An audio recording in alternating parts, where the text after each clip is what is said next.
प्रसार भारती अभिलेखागार की प्रस्तुति सदाबहार सुनहरे दौर का अनमोल खजाना।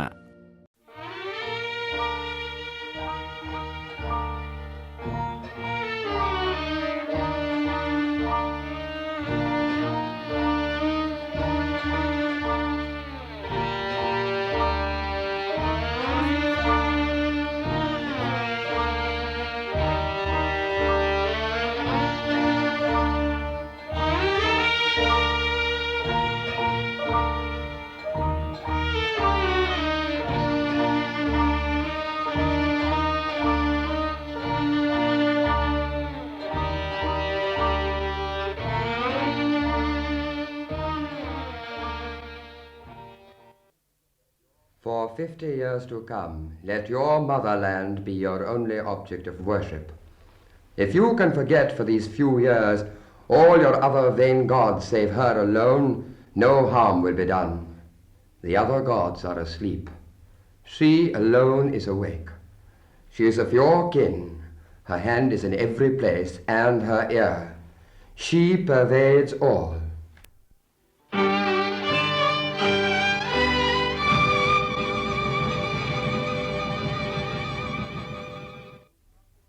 I want men whose muscles are firm as iron, whose nerves are made of steel, and who possess minds forged from thunder, who are full of heroic qualities, manliness, the bravery of the Kshatriyas, the spiritual power of the Brahmins.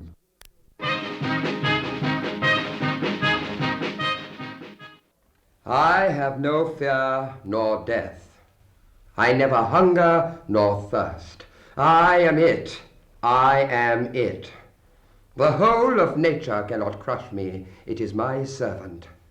Assert your strength, you who are Lord of lords and God of gods. Regain your lost empire. Arise and walk and stop not. Thus, whenever darkness comes, assert the reality, and every adverse thing must vanish. Fear not, it is banished. Crush it, and it is banished. Stamp upon it, and it dies. Be not afraid. Go forward. Assert yourself again and again, and light must come. Stand up, do not be afraid.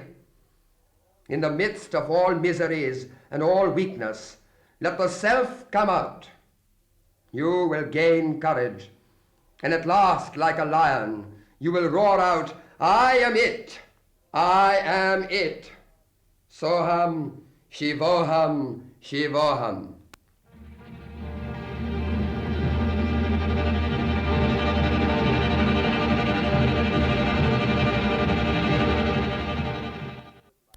These words were uttered by Swami Vivekananda, who left this earth nearly 60 years ago. Here is a man of whom it may be said that he gave to the world a pattern on which may be designed the highest type of manhood that man has ever dreamed of. Here is the ideal leader of young men, for whom generations of our countrymen had waited. A man who preached a universal religion based on faith and rationalism. A man who proved to the Western world that the Hinduism of the Vedanta carried a message for Christian and Hindu and all men. A man who believed in truth, wisdom, and courage.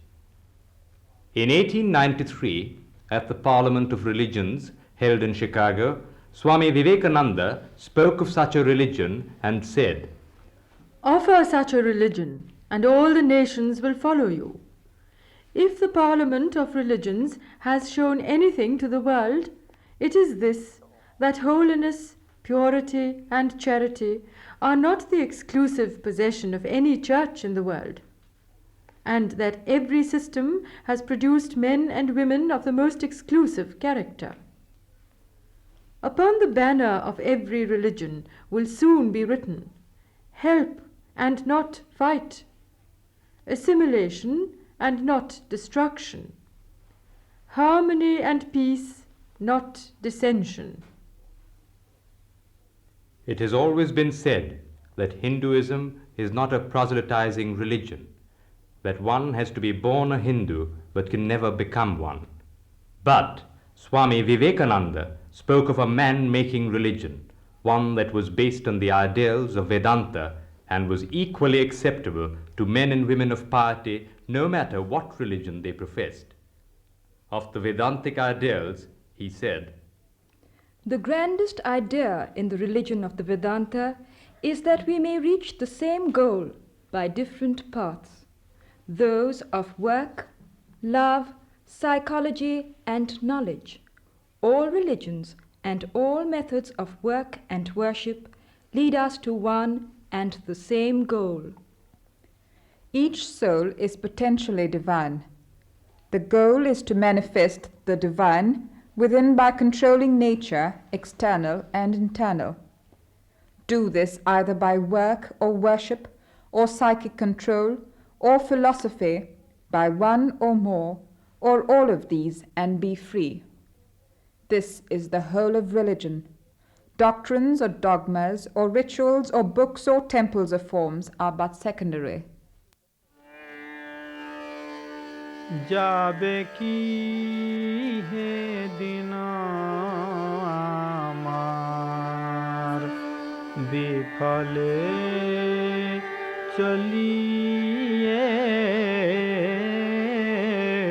যাবে কি হে দিন আমার বিফলে চলিয়ে। Always he dreamed of his man-making religion. In foreign lands he spoke of the immortal spiritual heritage of India, but to his countrymen he cried in a voice of thunder, Come forward and be men. Banish your wicked priests. They have no brains. They never listen to good advice. Their hearts are empty too, and they have no generosity. They have been nurtured in the superstitions of hundreds of centuries. Before all else, let them go. Come now, be men. Come out of your narrow holes and see how the other nations are advancing along the paths of progress. Do you love men? Do you love your country? Then come. Do not look back. Let your beloved kinsman weep. Do not look back. Go forward. Mother India demands the sacrifice of thousands of young men. Men, not beasts.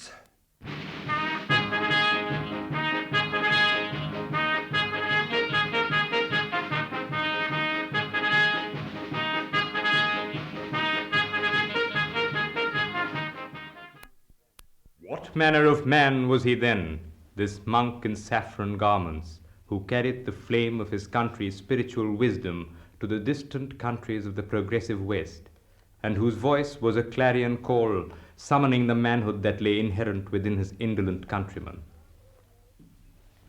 Above all else, he was a man without fear. Born in 1863 in an upper middle-class family in a little lane in the northern part of the great city of Calcutta, where in the year 1863 all those qualities of vigor and integrity which make a nation strong appeared to be at a low ebb. Where then did he discover the perennial springs of his indomitable courage and his modern outlook? The sepoy agitation had been over for 7 years. Queen Victoria was Empress of India. A spirited school of young intellectuals was growing up to defy all things Indian. On the other hand, Hindu society was still groping under the domination of an effete Brahmin priesthood. Where then did he discover his source of inspiration? Years later, the Swami wrote the following lines. Thou standest steadfast ever at my back. Hence, when I turn me round, I see thy face, thy smiling face. Therefore I sing again and yet again, for birth and death lie prostrate at my feet.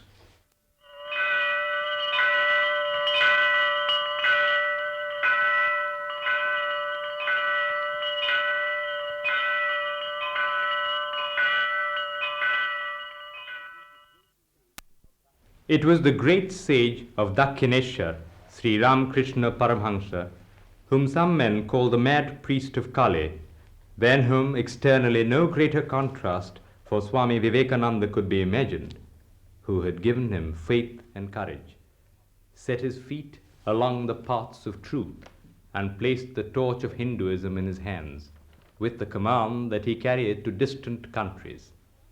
He must have inherited some part of his deep spiritual urge from his sannyasi grandfather, his deeply intellectual, unexpectedly broad-minded father, the brilliant lawyer Viswanath Datta, and his pious mother Bhubaneshwari Devi. But the deep springs of faith and courage that lay within him were all his own. There were other brothers and sisters, but never a child so extraordinary as Bilay, as they called him, short for Vireswar, although his better-known name was Narendranath. A restless child, full of fun and mischief, inquisitive and intractable, afraid of nothing. Here he stood defying his guardians, laughing. There he ran from pursuit and stood in the gutter challenging his superstitious relatives to catch him. He was always breaking toys to find out how they ran. Among his playmates he was ever the leader, bold, fearless, contemptuous of cowardice. He would hang head downwards from a neighbour's champak tree. You will come to grief, you wicked boy. Don't you know that tree is haunted by an evil spirit? Come away, Billy. Have you no fear? Rubbish! I do this every day. If there really had been an evil spirit, he would have broken my neck long ago. Whatever are you up to, Billy? Smoking my client's hookah. And isn't that one meant for lower caste people? I was only finding out, Father, what happened to people who do not believe in the caste system. And what happened? Nothing, you know, Father, just nothing. Oh, Billy, wake up. Don't you see the snake in front of you? Run away, Billy. Do run away now. Open your eyes, Billy. Do you want to get bitten by the snake? Oh, thank heavens, he's gone away. Wake up, Billy. Yes? What was this about a snake? Oh, why did you wake me up? Why did you? I was so happy. I thought I was somewhere else, where there is only joy. I wish you hadn't called me. So he grew up, bold and brave and keenly intelligent, always the leader at school, with a mind that immediately seized the core of learning. A born linguist, a talented singer, a gifted composer.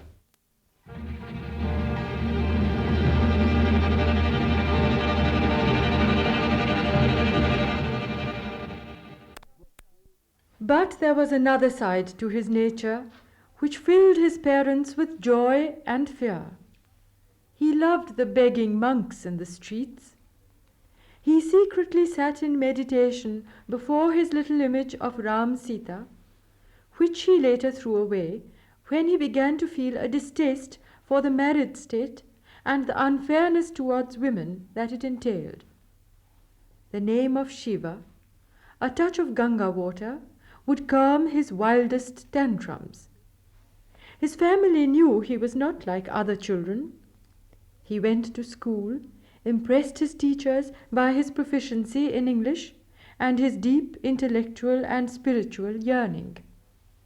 In 1879, he went to college at the General Assembly's institution.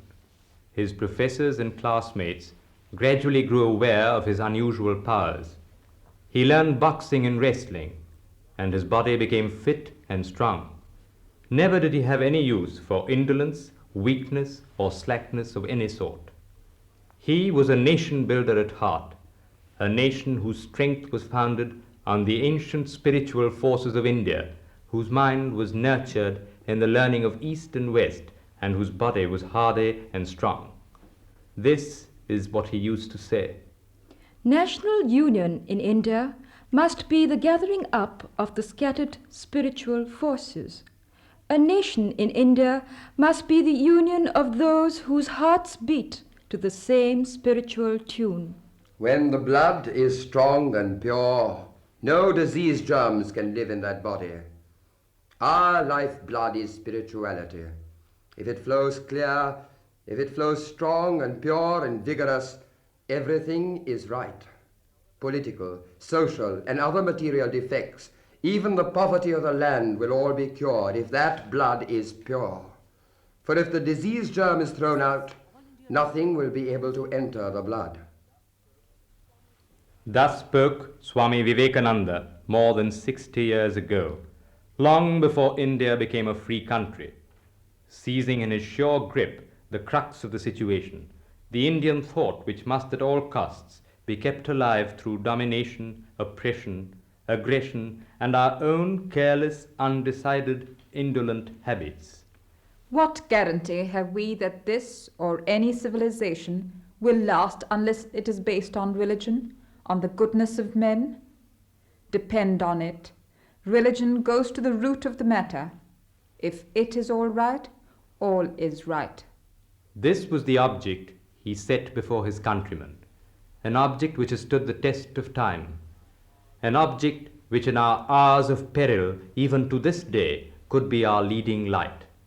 This object is founded on love of our country and our countrymen.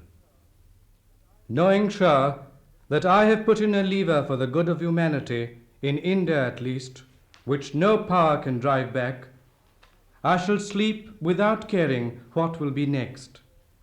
And may I be born again and again, and suffer thousands of miseries, so that I may worship the only God that exists, the only God that I believe in, the sum total of all souls, and above all, my God, the poor of all races, of all species, is the special object of my worship.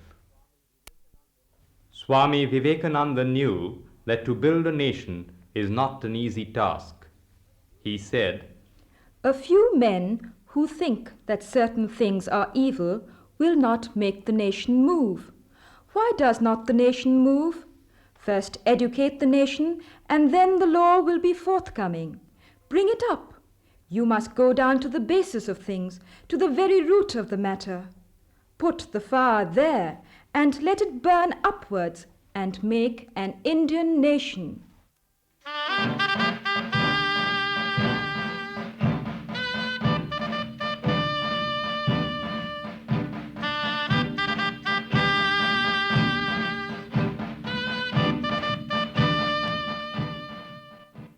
Again and again he urged that rigid casteism must go.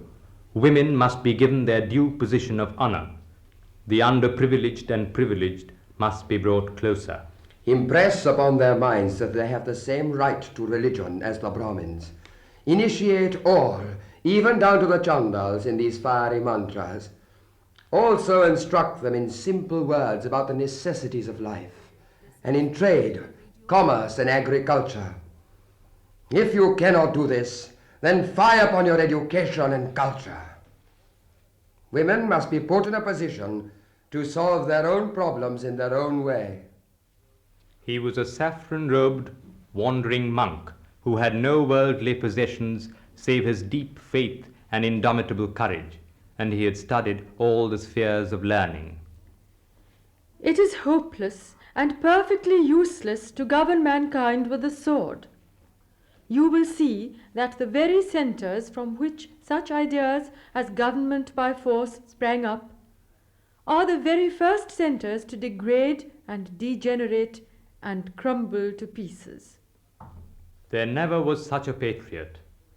His eyes were filled with the vision of Mother India. I do not see into the future, nor do I care to see.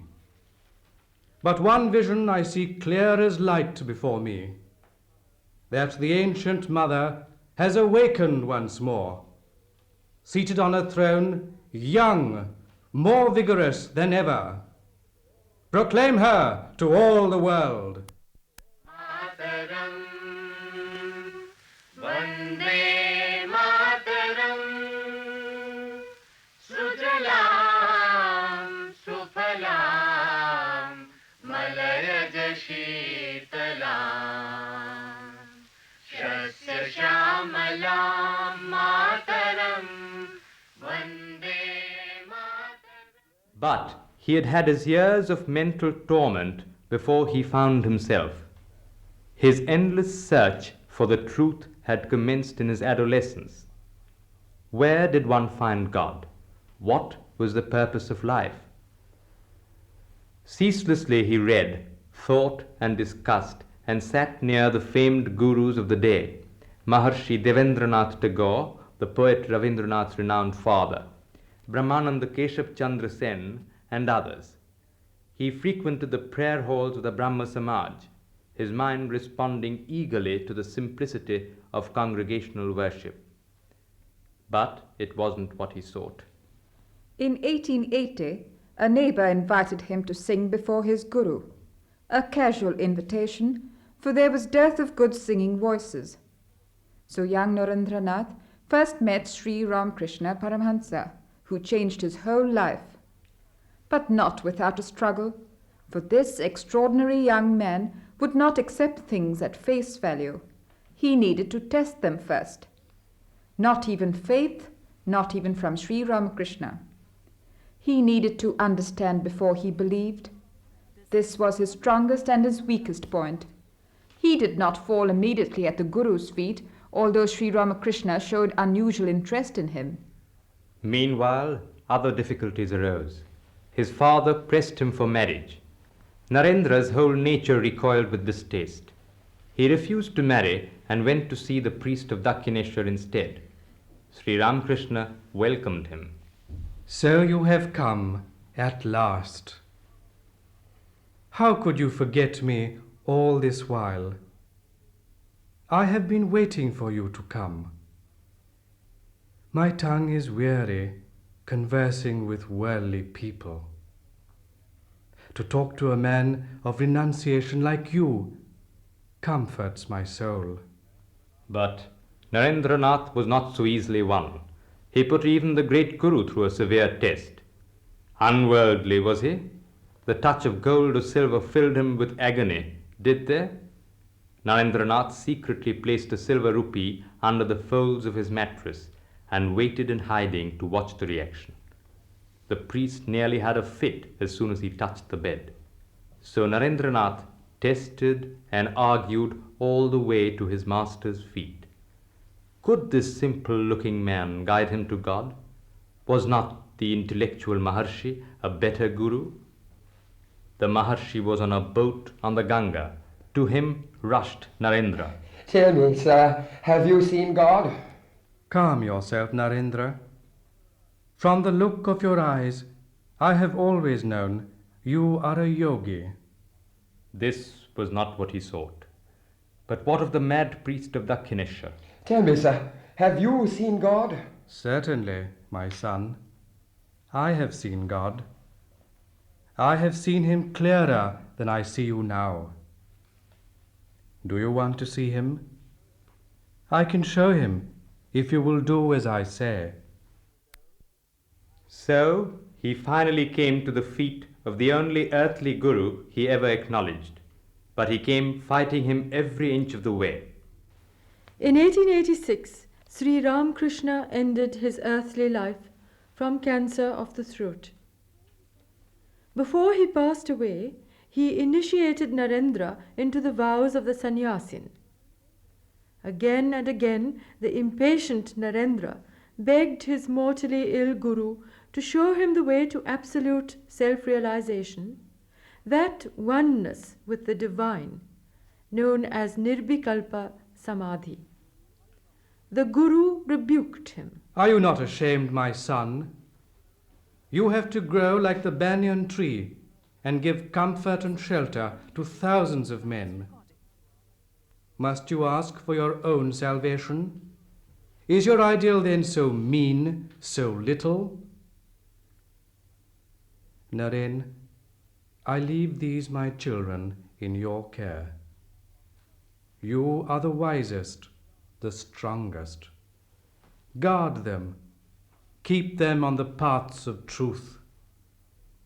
My time is at hand. So he received from his guru the mission of his life, to carry the message for the comfort of thousands. Mona chalo nijo niketane,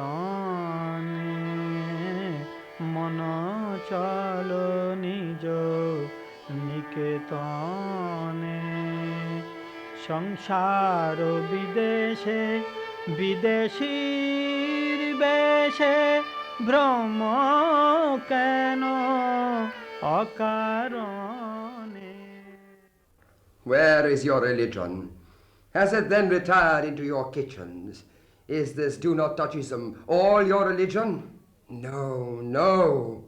Make men first. Men we want. And how can men be made unless Shraddha is there? Want of Shraddha has brought in all the evil among us and is bringing in more and more. Oh, India, do not forget that your ideal women are Sita, Savitri, Damayanti.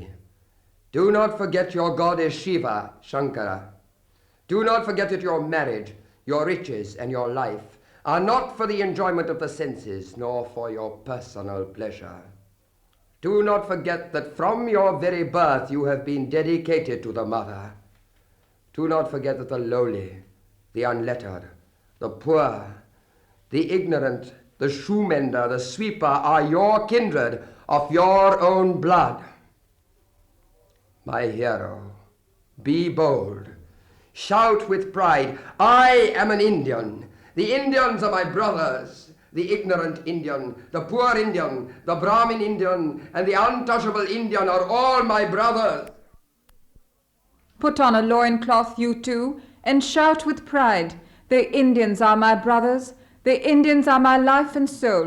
The gods of the Indians are my gods. The society of the Indians is the cradle of my childhood, the garden of my youth, the pilgrimage of my old age.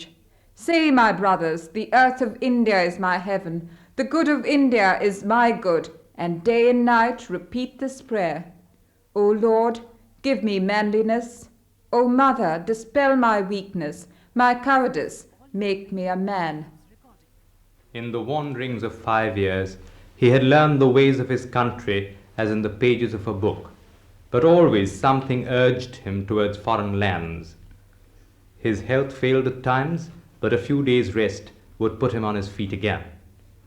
He travelled, lectured, stayed with kings as well as fakirs, and all the time the thought took root in his mind that he must go abroad. All difficulties were soon smoothed away. On the 11th of September, 1893, Swami Vivekananda addressed the Parliament of Religions in memorable words. Sisters and brothers of America, it fills my heart with unspeakable joy to rise in response to the warm and cordial welcome which you have given us. I am proud to belong to a religion which has taught the world both tolerance and universal acceptance. I am proud to belong to a nation which has sheltered the persecuted and the refugees of all religions and all nations of the earth. The Hindu religion does not consist in struggle and attempts to believe a certain doctrine or dogma, but in realizing. Not in believing, but in being and becoming. By constant struggle to become perfect, to become divine, to reach God and see God, and by this reaching God, seeing God, becoming perfect, even as the Father in heaven is perfect. To the wealthy and wealth-producing Americans, his words brought comfort. He did not speak as one who despised men, but as one who loved men and would lead them to the paths of truth. His words were for common men, in whom too lay the spark of the divine. To the hard-working American whose lives he knew were steeped in materialism, he said, To his enemies, the householder must be a hero. Them he must resist. That is the duty of the householder. If he does not show himself a hero to his enemies, he has not done his duty. And to his friends and relatives, he must be gentle, as a lamb. The householder is the basis, the prop of the whole of society. There must be certain duties he has to perform, and these duties must make him feel strong. A householder who does not struggle to get wealth is immoral. If he is lazy and content to lead an idle life, he is immoral, because upon him depend hundreds. If he gets riches, hundreds will thereby be supported. It is a worship for him to acquire and spend riches nobly. He took America by storm. From city to city, he traveled in the midst of the sincerest acclamation. He had his critics too, the Christian missionaries, the Orthodox Hindus, the rigid Brahmo-Samajists, and even some of the Theosophists. His enemies seized the opportunity to raise the voice of calumny at home as well as abroad. The Swami was unmoved. Fear nothing. Fear is a sign of weakness. A man must go about his duties without taking notice of the sneers and ridicule of the world. So America took him to her heart, and the first seeds of his missionary work sprouted in American soil. A Vedantic center was founded in New York and then in other places, Buffalo and Detroit. Workers gathered round him, Vedantics they called themselves, and so the word of truth took root. He spoke to them of the open secret, as he called it. In the midst of all this misery and trouble, when a little thing may throw me off my balance, it must be my care to believe I am infinite. And the fact is that we are so, and that consciously or unconsciously we are all searching after that something which is infinite. We are always seeking for something that is free. His words were for ordinary men and women, but he always believed that the leaders and guides of men must be sannyasis without a trace of self. Towns and cities, universities and academies invited him to speak. He spoke fearlessly of Gyan, Bhakti, Karma. Some criticized him by saying that what he preached was not the orthodox Hinduism, but a religion of his own. It was in fact the message of Vedantism that he preached, a message that held hopes of oneness with God. He paid 2 visits to England, where he became known as the cyclonic monk who would not let the grass grow under his feet. Here too, a little nucleus of Vedantism took form. He met Professor Max Muller in Oxford. There was Miss Noble, who later became Sister Nivedita. There were Mr. Sturdy, Mr. Goodwin, Mr. and Mrs. Sevier, and hosts of other followers and admirers, English as well as American. Some of them came later to India and helped to found the Ramakrishna mission. Swami Vivekananda travelled and spoke in France, Switzerland, and other parts of the continent. Progress and affluence impressed him, but the life of materialism and worldliness also depressed him. He was secretly homesick for the sannyasin life. I long, oh, I long for my rags, my shaven head, my sleep under the trees, and my food from begging. In 1897, Swami Vivekananda returned home. He traveled through South India, always urging men to treat all men alike, to struggle as long as life lasted, and to give up thoughts of self. And how they loved him. On the 1st of May, a Sangha was founded by the Swami, who became its first chairman. This was the beginning of the Ramakrishna mission. By this time, Miss Henrietta Muller had arrived. The year 1898 was an exceptionally busy one. The site for the mutt at Belur was selected, and Miss Henrietta Muller purchased the land. The buildings took 1 year to be completed, part of the expenses being borne by the Swami's London disciples. The little prayer room was built by Mrs. Bull. Meanwhile, Captain and Mrs. Sevier looked about for a suitable site for a Himalayan retreat. When traveling in Switzerland, Swamiji had once expressed a desire for such a place. So Mayavati came into existence, and the Saviors took charge.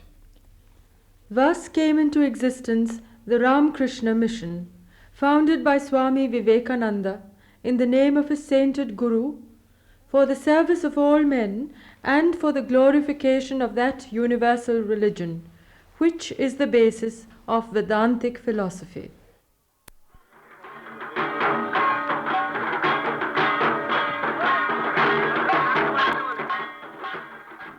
I shall go to the mosque of the Mohammedans. I shall enter the Christian church and kneel before the crucifix. I shall enter the Buddhist temple, where I shall take refuge in Buddha and his law. I shall go into the forest and sit down in meditation with a Hindu who is trying to see the light which enlightens the hearts of everyone. Not only shall I do these things, but I shall keep my heart open for all that may come in the future.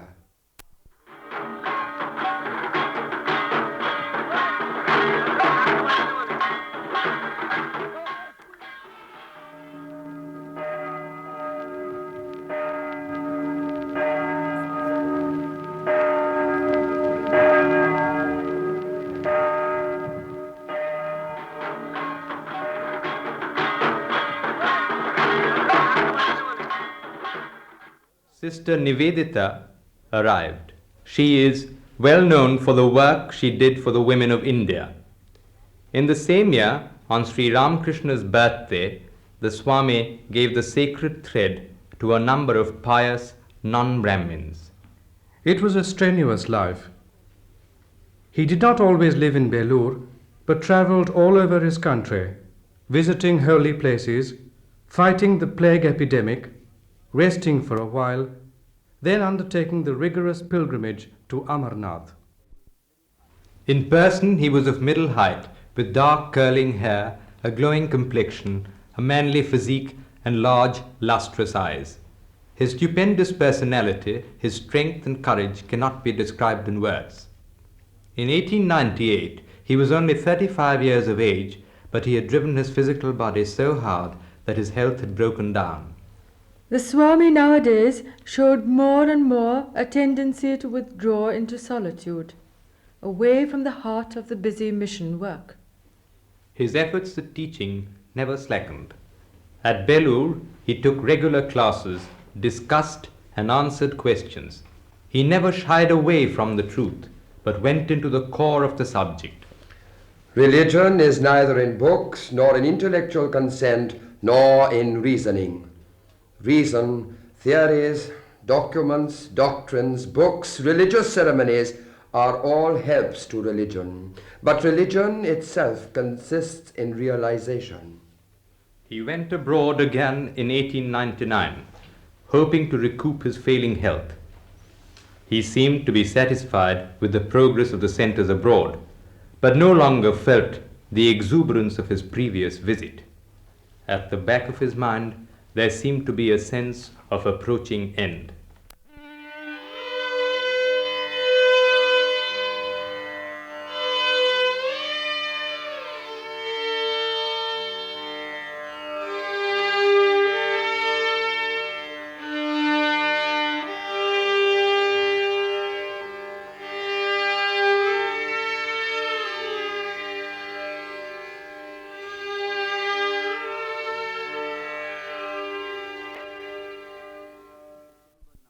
On the night of December 9th, 1900, he arrived at Belur unexpectedly and waited unannounced at the gates. They did not recognize him and took him for a European guest. The brothers were at dinner when, throwing away his hat, he appeared at the dining room door. His beloved disciple, Swami Premanandaji, lifted the lamp and recognized him. Swamiji laughed and said, I heard the dinner bell from outside and was afraid that you would not give me any dinner if I were late. And so I climbed over the wall. I'm hungry. Please give me my dinner. A whole ocean of happiness flooded the room and its inmates. He sat down and ate of the khichdi that was being served. So he picked up the threads of mission life and seemed to settle down for a while. He said to his disciples, "Now I shall give up all my other duties and live here in this monastery for the remaining years of my life. Here I shall study and write in peace and content, and walk beside the water as free and happy as a child." But his health had broken down completely. The slightest exertion brought on an acute attack of his asthma. In January 1901, they celebrated his 38th birthday, and he said, "Now the need for this body of mine is over." As June drew to a close, he knew that the end was at hand. "I am making ready for death. A great tapasya and meditation have come upon me, and I am making ready for death." Whenever death approaches me, all weakness vanishes. I have neither fear, nor doubt, nor thought of the external. I simply busy myself making ready to die. I am as hard as that stone, for I have touched the feet of God. On the last Wednesday of his life, he fasted himself, but insisted on serving food to his disciples and chatted with them playfully. Later, he poured water for them to wash their hands and dried them himself with a towel.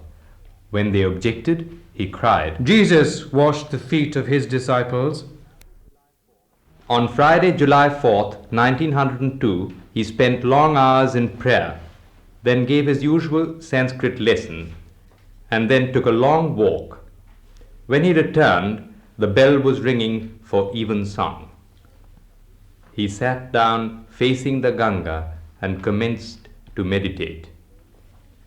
And then, on the wings of that meditation, his spirit soared whence there could be no return, and the body was left like a folded vesture on earth.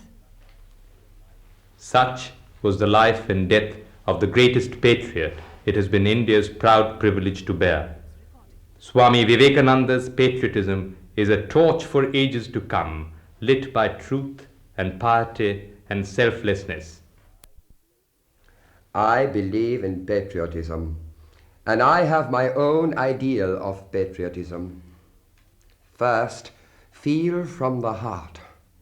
Has it got into your blood, coursing through your veins, becoming consonant with your heartbeat?